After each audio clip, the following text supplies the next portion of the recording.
Now, first today, it's the story covering the front pages. There seems to be further unrest in the Conservative Party, with at least 7 MPs that we know of publicly submitting letters to the government. And they're citing a lack of no confidence in the Prime Minister. So should Boris Johnson act now and resign? Now, we know that everybody's angry about Partygate. We're going to take that as a given. So we're now kind of looking at what next? Do you think that he should resign? Look, the reality is Boris, hasn't stepped down yet. He doesn't look like he's stepping down. He doesn't look like he would leave without some kind of fight or completely dismissing ownership of what's happened. I think to myself, like, if he does resign, who's going to take over? Who would be the next best leader?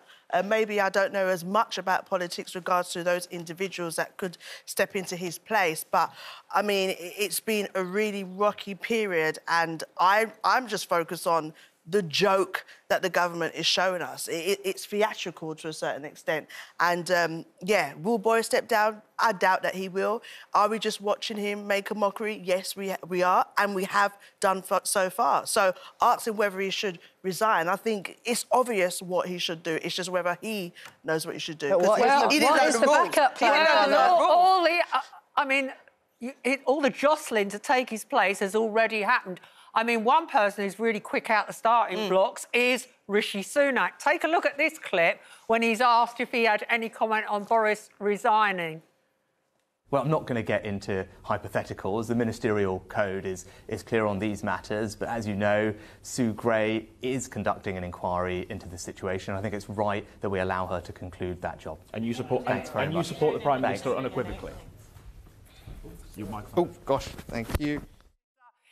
When asked if he supported the Prime Minister, he just got up and walked out the shop. You see how that age walked into the shop? And smiling all the while. And then Liz Truss obviously posting herself in Maggie Thatcher-type positions on social media endlessly. She must have a huge wardrobe of power outfits. I think I've got about as much chance of being the next Prime Minister as she has. Well, maybe I'll live to regret I just love the way that everyone just goes straight to Sue Gray. Sue Gray, Sue Gray. I know, it's the new buzz phrase, isn't it? Sue Gray is investigating. You know what they're calling Downing Street now? Downing 10 Street. Yeah. What about you, Brenda? What did you think of the Rishi Sunak vote of no... I think that just showed a lot of disrespect and disregard for the general public. You know, they owe it to us to have some sort of explanation. And obviously, Boris has been in lockdown because of somebody in his family got COVID. So, you know, for this being the first time in this week where we want to hear something and get answers to questions that we already a lot of people already know the answers for, I just think it was a bit disrespectful for him to get up and just walk off like he doesn't care. I don't want to hear your question, but I'm going. I think everybody around Boris knows that he's... Dominic Cummings says he's lying. Most people think he's being highly economical with the truth. But we're going through this charade now where no one's going to say what's in their head. They're going to speak this other language called not wanting to be too keen language.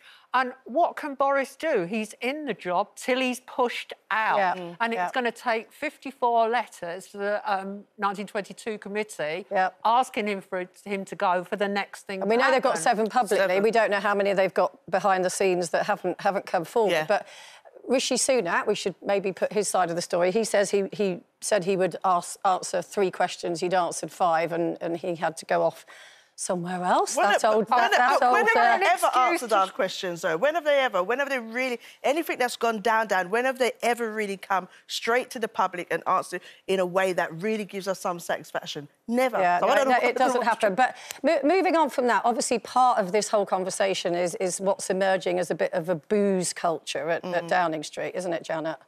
Yeah, I think... the more we found out about all the parties, or, well, we're not allowed to call them parties because if you're... Events.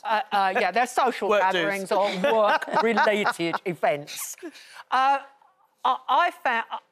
find that astonishing. The more we find out, and Dominic Cummings, we know he's a man with a grudge, says there's more photos to come and he is going to give evidence to Sue Gray about whether Boris Johnson did or did not know what kind of event took place on the 20th of May. But the back of all this is a culture, an office culture in Downing Street where people, we're told, had booze bottles under their desk. They had mini fridges. Every Friday was celebrated with drinks because they got through the week. Sounds like the old days of Fleet Street, Joanna. Exactly. And that's what I said in my column in the Mail Online. I just think it's a culture that I thought had vanished with the end of the 80s, which is coincidentally when Boris started in journalism. And in most offices around Britain, ordinary offices, people don't work like that. They don't have bottles under their desk. I find it extraordinary. And I think what's happened during lockdown is that everybody started drinking more. Not just the mob behind number 10 Downing Street doors, everyone. You're right. Because figures have come out this week from the Royal College of Psychiatry saying that before lockdown, the number of people in Britain who drank to dangerous levels was estimated to be 6 million. A year later, it's 8 million. Wow. And some of these people are drinking up to 50 units a week. And I think the reason's clear. When you drink socially with other people around you, you might want to impress or they're your friends, you don't want to drink too much.